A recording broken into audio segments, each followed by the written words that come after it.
Do you see that as well with people who have speech problems or? Well, I know autism is something that speech therapists help with, especially with kids, but there are now adults with autism. So that's Yes. another group of people. So they're using now this term neurodivergent. Okay. So and there's kind of been a change to the way that we are helping people who are neurodivergent. Like even the therapy goals have changed. There's not a goal for maintaining eye contact now and things there's like that. not? There used to be for people that have autism. Like it might have been a common goal that someone used. Okay. But yeah, that's definitely not an area that I have a lot of expertise or experience in. Okay. But that is definitely a whole area of speech therapy. I would say it's you being on here, it's just super cool being open to it, but not being, oh, I know it all. I know this, like how you just kind of sit back and be like, hey, I don't know way, like super deep about it, which is humble, which is awesome. I'm like, well, yeah, that's what's really cool also about the field of speech language pathology. There are just so many types of patients and clients that you can work with. Like I said, it spans the lifespan, right? So you can have a private practice, you can work for a school, you can work at a university, you can work at a healthcare system. Yeah. Voice, speech, language, even reading and writing. Yeah. Autism spectrum, accent modification. Yeah, hop into that right now. Well, let's do so it. That's the accents. So it's called accent modification. It can also be called American English pronunciation training. But the thing about that is that it's not a disorder that we're trying to fix, right? I would hope so not. It's really, yeah. Like the reason that people have an accent in general, like if they're from another country, they were born somewhere else. Yeah. Their first language was not English. They are now speaking English in the rhythm and pattern of their native language. And so that's one of the reasons why that they have an accent. Another reason is there may be some sounds in English that don't exist in their native language, and so they substitute a different sound for the sound that they don't have. They never learned that sound. So you were saying in Brazilian Portuguese, it's H's. It's an H for an R. So it's a Hodger. Yeah. Or, yeah. Rio de Janeiro. Yeah. Or people who are from India, they don't have the V sound in their language, so they use a W. Oh. So, vote for me. I'm running for mayor. Yeah. So there's a lot of languages that don't have the TH sound, and we use the TH sound all the time in English with the word the, them, their. So, part of it is teaching a sound that they didn't learn, and then the other part is teaching the rhythm of American English so that they can be more understandable. Sometimes people have a super thick accent. Yeah. I definitely had that with some professors in college, and I just, what? I can't understand you. Yeah. Or sometimes people are understandable, but they don't want people to focus on their accent. They don't like people asking them, where are you from? They want to kind of blend in a little bit more and reduce their accent. So that's another service that I provide in my private practice. And again, it's fascinating. And all that stuff I will put down below if you want to seek that help. Because, we're like, we have to, I guess, talk to get things across, right? Yeah, I mean, communication even in the business world, even though there's a lot of digital, emails and texts and that kind of communication now, more than ever, still verbal communication via the phone, via Teams or Zoom meetings, all those things are really important. Yeah. And getting your point across. Even things that aren't even a disorder, but even improving communication techniques. Okay. Like if you're giving a presentation, right? There's a whole other area called like corporate speech pathology, like in the business world. Like how do I, give a great presentation? How do I, get my point across? How do I do turn taking appropriately and not interrupt? Some people interrupt and they don't realize they're doing it. There's another area of just improving overall communication. It's another area of speech pathology. So we're always evolving. We're or we have to always. Yeah. You're always like, oh, this fool's boring. I'm like, hey, I'm on the podcast. Wake up. Yeah. No, So how do I'm we kidding. change? Like maybe someone is Yeah, boring. elevation. Yeah. Like I always think about on Ferris Bueller, the teacher that's like Bueller, like right. His voice is so flat, Yeah. right? Anderson, Here. Bueller, Bueller, Bueller. Right? It's boring. Monotone. Sometimes people need to change their pitch and they need to vary it so that they're not so boring. You know, there's different things like that. But really, if you think about Yeah. the field of speech pathology, like what if you can't communicate and you can't eat? Those are two really big things in people's lives. You won't be Right? alive then, unless you have And then stacks out. thinking's pretty important too, but you know, being able to remember things, being able to Oh, yeah. plan and organize and prioritize and solve problems, all of those things can be impacted from a stroke or a brain injury. Okay. Yeah. And also COVID. You beat me too. I was like, so yeah, about COVID. From what I know, I'm not, oh, this goes with this. You have this symptom, this symptom, this symptom. I had it. I was in bed. I'm like, my body hurts. I'm like, bro, you're just there. I'm like, my body hurts. I'm about to die, right? But you know me, I get. I'm like, oh, I'm sick. Man up. No, I was kidding. Isn't that called a man cold? She said it. She said it. So with COVID, how you were saying it hurts our process to think. Well, it can. So some people have long-term effects of COVID. Okay. So, you know, during COVID, people have their symptoms, and then maybe a couple weeks later, they're kind of like back to themselves. Yeah. We don't know exactly who, but some people, those symptoms don't go away. And so they're calling that long COVID, or the new term, like in the medical world, is PASC, post-acute sequelae of COVID. So it's, Sequelae? yeah, like Well, what does that even sequences. mean? Oh. Like, you know, so it's, and really, there's a lot of different things, how it impacts people. Some people have continued GI issues. Some people are talking about how, you know, it's respiratory in nature, but it can also be like microclots that are impacting the brain. Lots of different things, and it's really impacting people's abilities to do things in their lives, even like just mow the lawn or work or do the dishes or cook, you know, where they're just feeling so exhausted. I don't even. I hate those chores. I feel exhausted even thinking about those, but I still do them. I have to. Yeah, but you have the ability to do them. Imagine if you couldn't do them at all. Good. I wouldn't want to do them. Okay, go ahead. So it's impacting. People will talk about brain fog a lot. Yes. That could really feeling cloudy, forgetfulness, like just not able to function, or like they can get tired. You know, reading something can take them so much longer, and then by the time they've read through like a one-page article, then they forget what happened in the beginning, what they read. Or they can have sensitivity to like looking at screens. Wow. Light sensitivity. There's just a lot of different things. And so we're seeing a lot of people now with long COVID seeking therapy to help with that. And so most of what we're teaching is similar to what we teach other people with a brain injury, and that is strategies to compensate.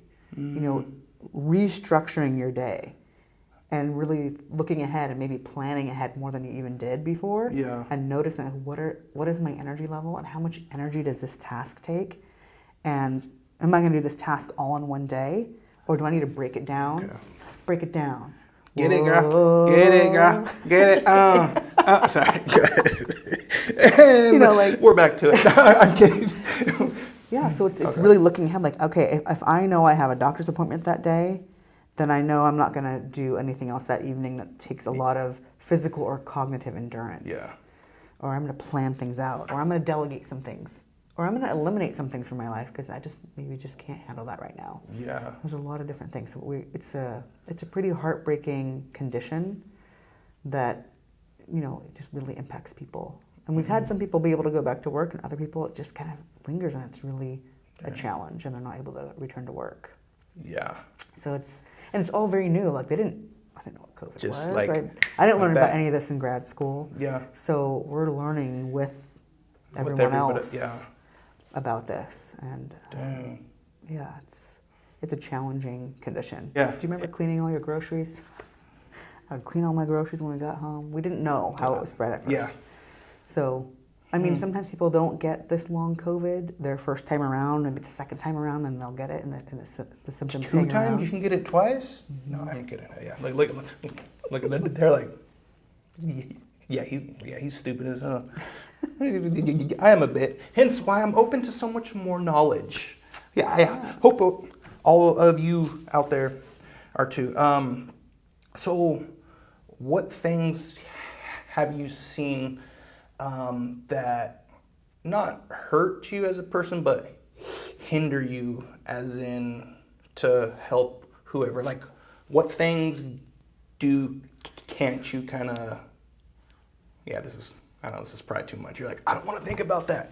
Just certain things you've seen, and you're like, oh, dang, that sucks. Like, yeah, certain things like that. Well, I mean, sometimes there's a diagnosis that someone has that is terminal. Like someone might have had a brain tumor, Oh yeah. Okay. and then they have brain surgery to remove that tumor, and then they have all of these impairments. Yeah. And depending what type of tumor that is, you know, it's something that we're helping people with, but the prognosis may not be good, and and their abilities will start to change as the disease progresses. You know, Yeah. that's always a hard thing, because I'm so used to helping people to get better Yes. and helping people to get back to their lives and do things they want to be able to do. Okay. Sometimes that can even be like reading a book to their kid. Yeah. You know, that's important to them. Yeah. You know, or whatever it is. So that's a challenging diagnosis. Another one I would say is when people have a stroke in the right hemisphere of their brain, many times they have a condition called anosognosia, which is impaired awareness. So if you think about it, like our brain is what gives us awareness. And if our brain has been injured, Yeah. then sometimes that your ability to be aware Yeah. can be impacted. So a lot of times people that have a stroke on the right side don't have awareness about the impact of their impairments. They don't realize that they have impairments, or they don't think that they're as bad as they really are. Okay. And so remember I was talking about how important awareness is. If we don't have it, it's hard to make progress. Yeah. I see slower progress with people that have a stroke on the right side. They also often will have some visual field cuts where they're not seeing things on the left side, or they're not attending or paying attention Okay. to things on their left. And so that, you know, I'll have patients that will come in and their glasses will be not on their ear up here, and it's kind of disheveled, or they're not noticing that their arm is hanging off of their wheelchair over here. They're just not aware of this whole side of their world. So it impacts them visually too. And so, you know, that can impact a lot of things, like ability to drive and work and Yeah. read and all of these other things. So those are two pretty challenging cases or diagnoses that I've worked with. And I mean, I still try as much as I can. I also will educate them about, like, hey, by the way, because of where your stroke happened in your brain, you have a hard time with being aware. So you're gonna have to trust me on this. Yeah. You know, you're gonna have to trust me when I say this is something that's a little bit challenging for you. So it's not easy though, for sure. And a lot of that comes down to also educating their family and, you know, about these things. You know, it's not just me seeing a client or a patient, it's also their family being involved so that they know how to help them better at home, because they're the ones that are with them more than I am. Of course. You know, I'm with you for 45 minutes to an hour, Yeah. 2, 3, 4 times a week, and that's it. So Yeah. the family education and training and input with the therapy process is important too.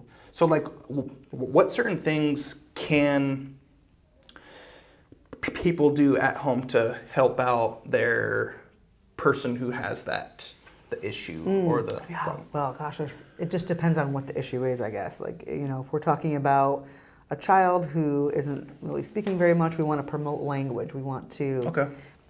even like narrate what I'm doing for my child. So, here it is. We're taking like your socks a off. piece of paper. Yeah, Oh, I'm look. saying it out loud what I'm doing. Oh, and trying to involve language in everything, even if they're playing with their toys. Like Yeah. they have little Hot Wheel cars, like, vroom, we're going fast. Oh, now we're going slow. Oh, let's put them in the bucket. Now let's take them out of the bucket. You know, whatever it is that you're doing, you narrate it and you're using your words a lot and you're reading to your children, Okay. reading books. So that might be one thing. If it's someone who is having some speech challenges, Okay. it could be at home, like first of all, having the family member know what the strategies are that the patient or client Okay. is using or what we want them to do is important so that they can then encourage them to use those if they're not.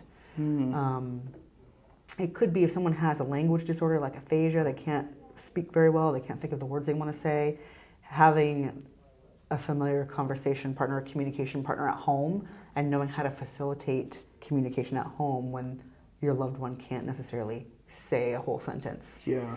So there's different aspects to that. There could be, maybe there's a little photo album or a book that has important things that this patient or client might want to say or might want to talk about. And then they can use that to facilitate, if they point to a picture, oh, you want to talk about our daughter? Oh yeah, okay, tell me what you want to say about her. Wow. There's communication partner training that can happen. It's also knowing about if someone has changes to their mood or personality based on the injury that they sustained. Having the family understand that and have education about, hey, this is something you might see, this behavior you might see, and this is what we've been doing in therapy when we notice that behavior, and you can also do that at home. And we've even had families and a patient come up with like a code word. Like if someone's doing this behavior, then here's this code word, and that means, oh, okay, I need to use my strategy, or I need to stop that behavior and reframe what I'm doing. So there's a lot of different things. It just depends on what the diagnosis or the challenges and what the impairments are. So certain things you'll use for certain things. Yeah, I mean, everyone's different, right? So Yeah. it's like, hey, someone could have, I could have two patients that had a stroke, but it doesn't mean that everything's going to be the same for them. They might have different strategies that work for them, or a whole different set of impairments. Like I said, how I was telling you, the right side of their brain, if someone has an injury or an impact on that side, Okay. they're going to have a whole different set of problems compared to if they had the stroke on the left hemisphere of their brain, or if they had their stroke in the cerebellum, which is in the back bottom area of the brain. So it's very different. So that's why everything is individual. You know, it's like, how is this person, how are they presenting after their stroke or brain injury, and what's important in their lives to be able to get back to, what's meaningful for them. So if I had a patient who worked, you know, I have a patient that worked at a big box retail store, and this person had to remember orders and remember them and go grab these items and then bring them over here. So they had to remember a few items for a few seconds long enough to go get them. So that's the kind of thing that we practiced in therapy versus someone else who is going back to being an elementary school teacher. There's different things that they have to be able to manage and do in their job. Yeah. So we do a lot about looking at what do they need to go back to? Are they retired? What kind of leisure activities do they want? Do they need to be able to discuss something at their book club and that's important to them? Then how do we help them with finding the words they need for that? Maybe they would go through and make notes and have like a script of things they want to talk about, because in the moment they can't find the words they want. Yeah. You know, it's very different for each person. Yeah, that's huge too, because certain things I have to say or I can't say at that one certain time. I'll kind of go around it, and I'm like, oh, there it is. Okay, hit it. Yes, yeah, yeah, you know. And then, you know, in some cases I'm blocked. I'm like, hey, I'm going to have to spell it out. Cool. Just certain things that will work for that person at that time. Yeah, and it's unpredictable. Yeah. So same thing with aphasia. You might be able to say this certain word one time, and then the next time you want to say that word, I'm like, bro, Jay is my name. Jay. Hello, Jay. And then it's like, yes, sir, so who are you? I'm like, Jay. They're like, what? Excuse me? Huh? Hello? especially on the phone because they can't see that Are you're you still trying. there? Yeah. I get, it's I would say for me it is still there. It's just how I see it now. And I'm like, bro, you're dumb as hell. And then I'm like, no, you're good. Look, you just said Jay right now. Are you good? You know. So yeah, it's just something I had to be open to and be aware for sure. I'm like, oh, you're hungry right now. Oh, it's late. Oh, you need something to keep you up, and then you can sleep. There's your awareness, though, right? It's all parts of, it's all about your awareness. So huge. So for people who, actually, how do people who actually want help have you to help them out? Like to be seen. Most of the time, like in the medical setting, you need a Okay. referral from a physician. Of course. So you can either ask your doctor Yeah. for a referral for speech therapy, Okay. or sometimes your doctor will recommend it based on whatever your diagnosis is. Okay. That's if you're going through like a healthcare system. There's also private practitioners. Otherwise, people can. It's kind of a word of mouth thing right now Okay. for my private practice, but Okay. but you can look online and try and find a speech therapist in your area that treats adults or children. There's a lot of private practitioners that treat children, a lot more than there are for adults. There's another thing called ASHA ProFind. So it's asha.org, where you can look up and find a speech therapist that in your area or even because of telehealth now, just in the state of California. Everywhere. But Yeah. you can search by specialty. Oh. So if I know that I have a loved one that has aphasia, I can Okay. look on ASHA and find, there should be something that says like find a provider or something, and I can look Okay. for someone that helps people with aphasia, and then it can give you a list and you can contact them that way. And like again, I will put all that down below, and also how to get like a hold of you specifically, because you're awesome. Thank and you. And if I can't help you, might be able to find someone who can. See, Right? I It's a very small speech therapy world. okay. Like we know a lot of other therapists because of grad school and because of former colleagues that we've worked with. And Oh, that's cool. I'm in some private Facebook groups of private practitioners that are speech pathologists. So you're There's you're a way. always evolving. You're always, I guess, open to learn certain things. yeah, I mean we have to. Like we have COVID now, right? So it's something new we have to learn about. Or we have requirements for continuing education. Okay. And there's also research that comes out that we have to kind of keep up to date on and see what does the research say? What's an evidence-based approach to this diagnosis or this type of impairment? Proof.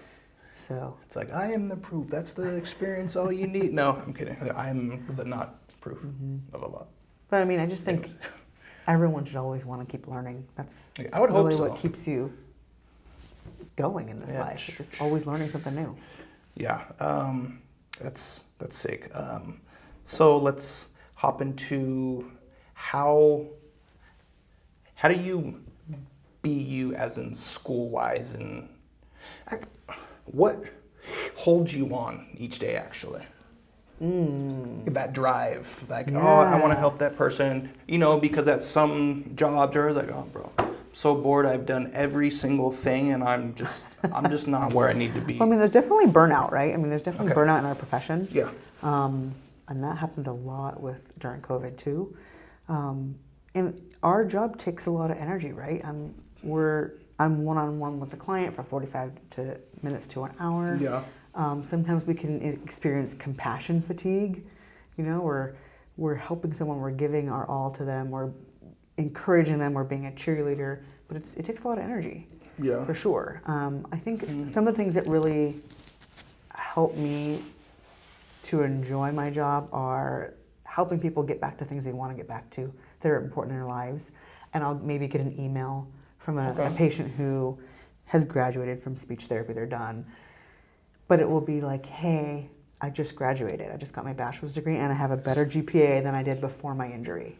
Oh, nice. Because I'll help people get back to the university and Okay. help them with academic accommodations to help them succeed in their schooling, or just little things like that. When I get an email from someone or a card or someone will keep in touch. Yeah. I've even had a patient who went through an illness and originally was plan to go to nursing school.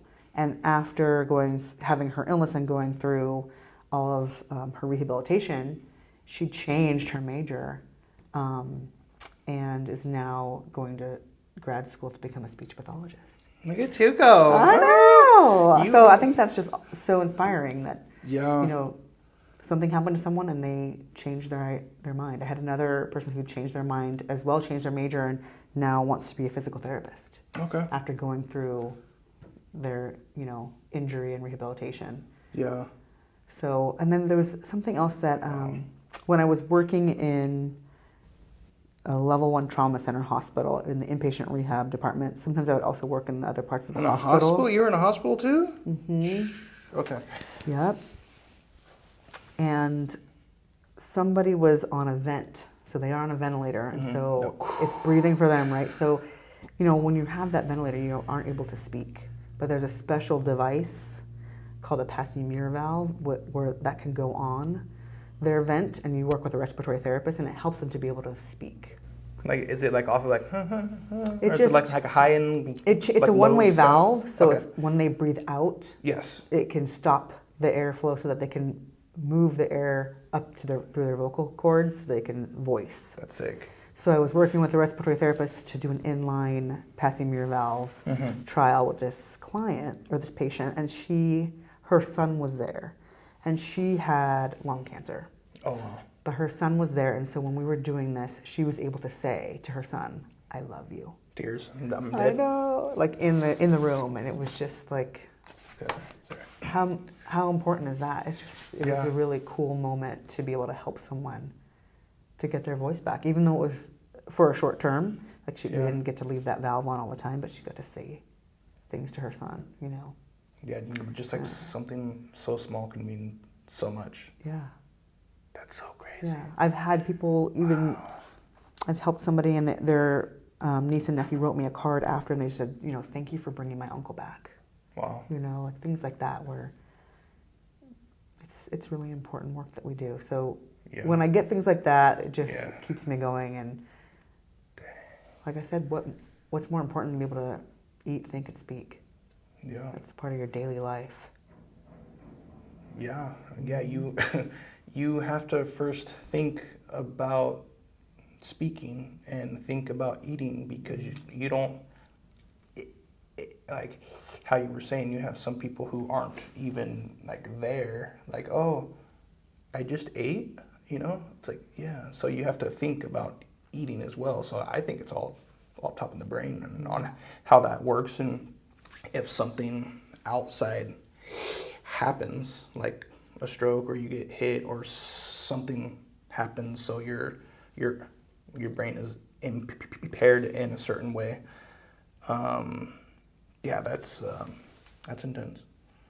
Well, thank you so much for all the extras you do, all the stuff you do. That's just cool. And I was not aware of this whole open, I guess, zone. I guess you can listen to a zone. There's probably way more that I could talk about, but I don't have the experience in it. Okay. Because there's a whole other world in pediatrics. Oh, with kids too. With kids. Yeah, because up to a certain age you can't talk, so they, I guess, do certain things to I guess if they're like hungry, it's like the but you have some people who are like, shut, be quiet, what are you doing? Well, why are you being loud? It's like, you need therapy. There's feeding, there's language, there's also speech sound disorders where phonological disorders that children can have, where they're saying different sounds than they should. So there's all kinds of things. Again, there's just a whole big world out there. Dang. I know. But it's a really rewarding profession, and I'm telling you, you can get a job in any type of arena that you want to. Mm-hmm. Or you can do both. Some people they don't only work with adults, they work with kids and adults. or they work with kids during the school year, and in the summer, then they're working in the hospitals. You know, there's all Wow. kinds of things, Yeah, all that's- kinds of scenarios and settings where you can work. So after they sit down and are seen, and they're like, hey, we have somebody to help you out, which is you or whoever out there. So it depends on what your insurance plan is. Some insurance companies require pre-authorization Okay. before they'll approve an evaluation, or they'll approve just an evaluation only. And then if speech therapy is recommended, then you have to then get authorization for a certain amount of visits. Like some Okay. insurance companies will say, okay, we'll approve 12 visits. And then after that, then we need a progress note to gather information to see if it's considered medically necessary for us to continue more. Okay. So, or It's crazy. sometimes some insurance companies have unlimited benefits.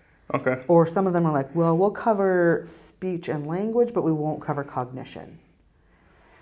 So it's just really varies. So with Medicare, Medicare should cover everything. Okay.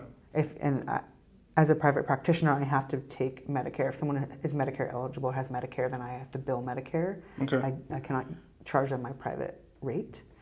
And then there's private pay. And a lot of, it just depends if people take insurance or not. I don't take insurance personally for my private practice. I just take Medicare only. Yeah.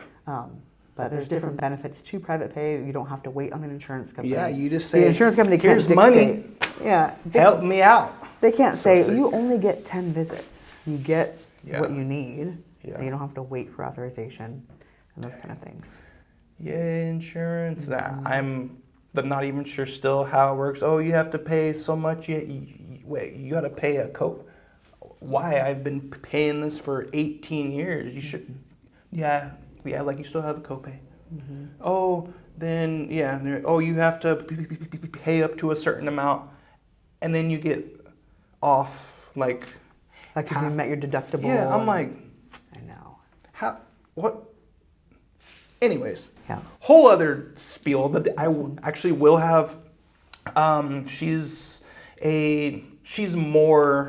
She knows a lot more how it works. The HMO, PPO, you should do this because you're younger. And I'm like, we need to sit and talk now, because I am ignorant of the fact of insurance, and I think by law we have to have. Yeah, or else you insurance, right? get fined or whatever. Well, this is the thing that when I don't people got insurance because I don't got money, but you're trying to find me? Okay, go ahead.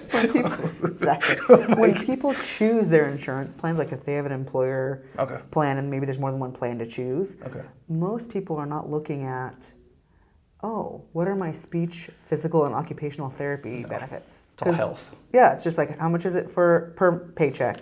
How much is my copay for a doctor's visit? Yeah. And that's about it. What's my deductible? Because most people are not thinking that they're going to have a need for those things until something happens to them. And then they're like, oh, I only get 24 visits. And that's a hard cap. That's it in a year. Yeah, I think, yeah. Hence, yeah. Or else I have to pay privately, right? But I've been paying all this Exact. money for my insurance. Yeah.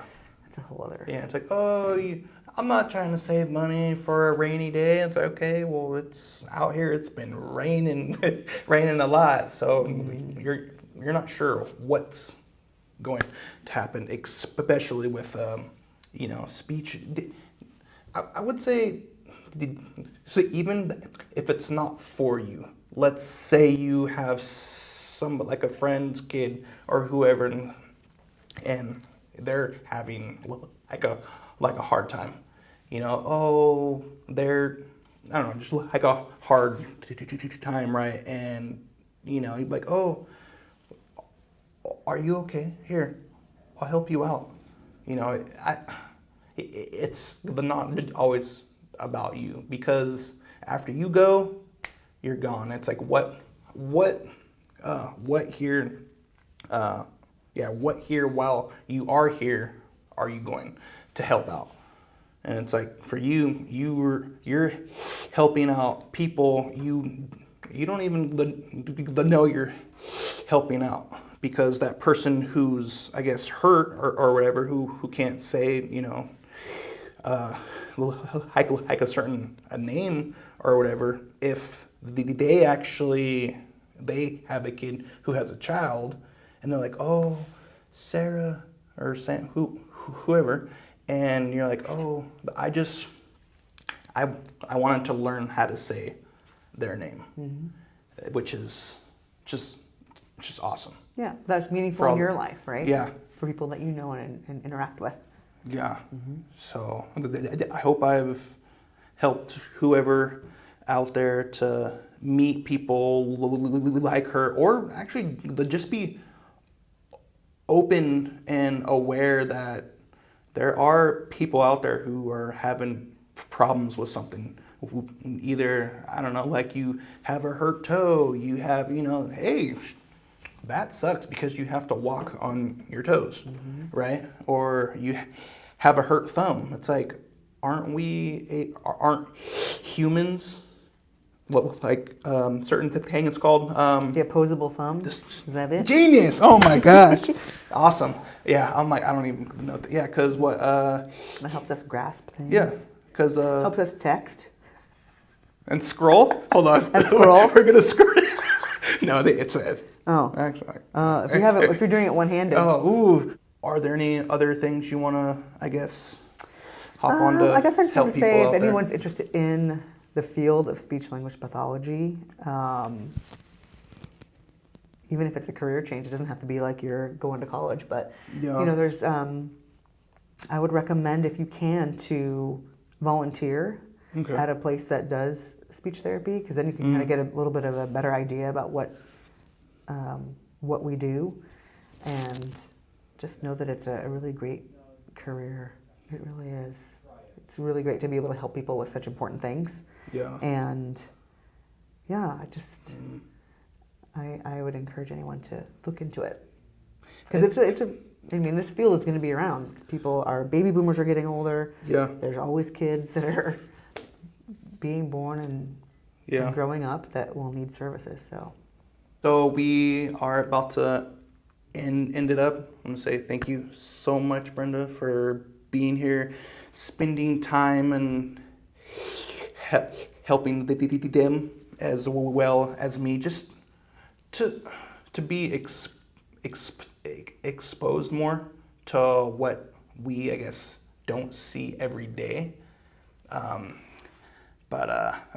You're awesome. Yeah, you're Thank you. welcome, and thank you for having me and Thank you so much. helping me spread awareness about all the things that we do, Yeah. and help people understand that it's not just about speech. We help with lots of other things and Oh, help it's lots huge. of different people.